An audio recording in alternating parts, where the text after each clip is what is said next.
there for us. And during this last election and during the whole bailout business, I wrote congressmen and senators and voiced my opinion, but I felt like I was ignored. And I hope that they'll finally understand that my dad sent me to the barber shop as soon as school let out, go get a flat top. And I fought it, and I finally gave in to it. What kind of days were those in school? Similar times? No, times were different. When I was a kid, I lived in a small town. I could walk through that town after dark by myself, and my parents didn't have to have a stroke wondering where I was or if I'd show up in a barrel in the river. You didn't have to lock your doors at night. The town organized the 4th of July parade. People stood up, they took off their hats for the national anthem. Children said, "Yes, sir," and "Yes, ma'am." They opened the doors. They respected their elders. I'm sick at heart at where our country has gone. I want my country back. I want the country I grew up in. You might think that's idyllic, it's utopia. Guess what? That's the real America. Glenn, thank you so much for giving us a voice. Hi. Hey, my name's Ron Bird. I served 20 years in the United States Air Force, and I do not want to see this country go socialist. It's 200 years of capitalism's worked, and our voices need to be heard. Every time we've gone this route, it's failed, has it not? Oh, it has, yes. We've, you look around the world, everywhere socialism has failed. And we are on a fast track, and it needs to stop. Hi, my name is Richard.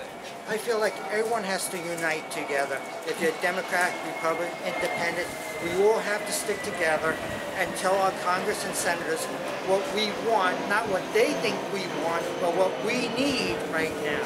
And that's Hi, I'm Sherry. I organized a large group here in Tampa.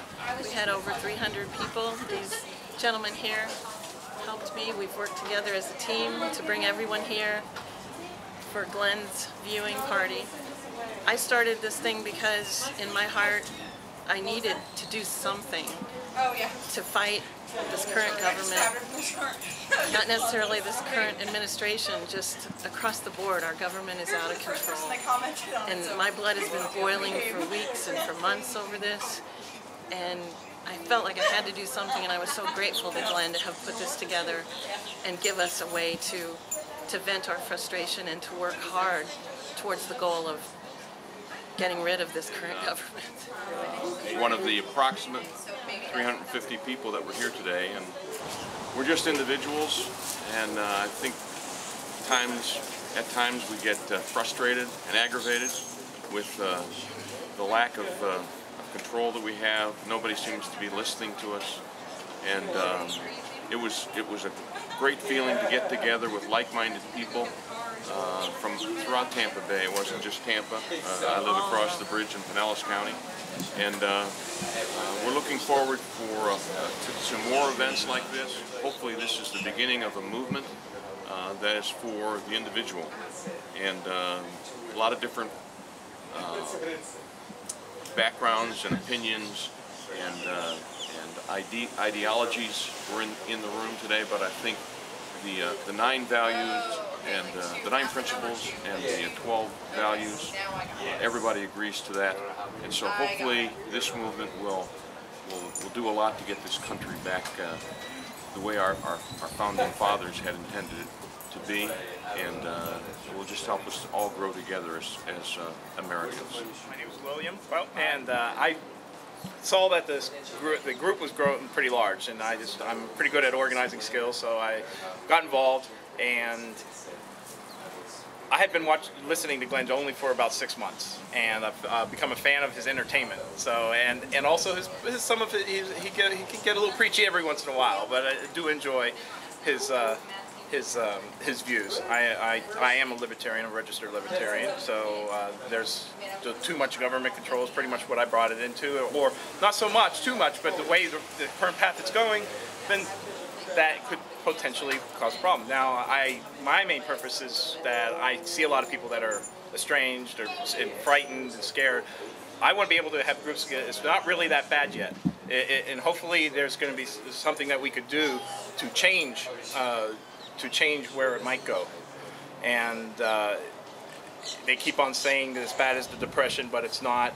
It's not even bad as 1982 yet. But if there's something that we can do as a grassroots movement that can prevent it to go down that path, then that's part of one of the success. Also, to bring back the family value or the values and the principles that Glenn was talking about. But that's pretty much it. I hope that this continues on, and so it will continue on. And we're going to continue to organize. There are many other groups in this area that number about anywhere from 100 to 300 people in the Tampa area alone. And there's about 4 or 5 groups of that size, and I could see in a couple of months that it could top easy 5,000 people in just this Tampa area alone. More people get informed just by watching Glenn Beck tonight and in the future. We'll ask one question from the 4 of you. When we try to tell people about why we're doing this and about the areas that Glenn Beck wants us to focus on, how do we win somebody over to our side that's thinking that we're intentionally just attacking the current administration? And how do we tell them that this helps us people over?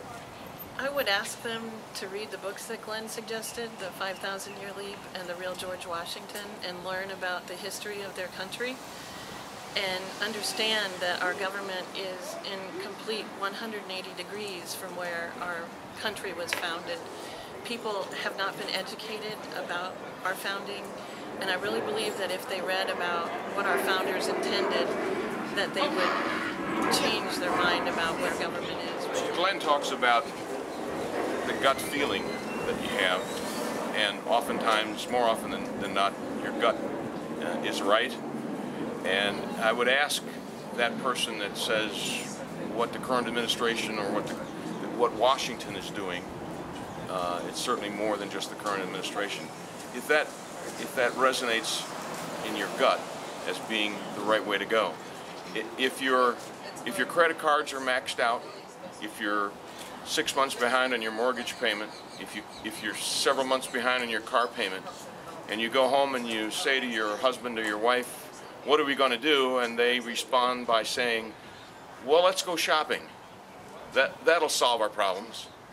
It doesn't make sense, and that's what's coming out of Washington, is to spend, and we don't have the money to pay for this. So our children and our grandchildren are going to pay for this, and that's what's aggravating to me. It's not common sense anymore. It can't possibly work. Personally, I believe that it's the ability to live in your life in the pursuit of happiness, and what makes America great. As simple as that. And that is slowly being eroded away. And that's a lot of what this has to do with. Simple. We can't spend our way out of our problems. There's only one way to get out of our problems, and that's for us to know that we can rely on each other.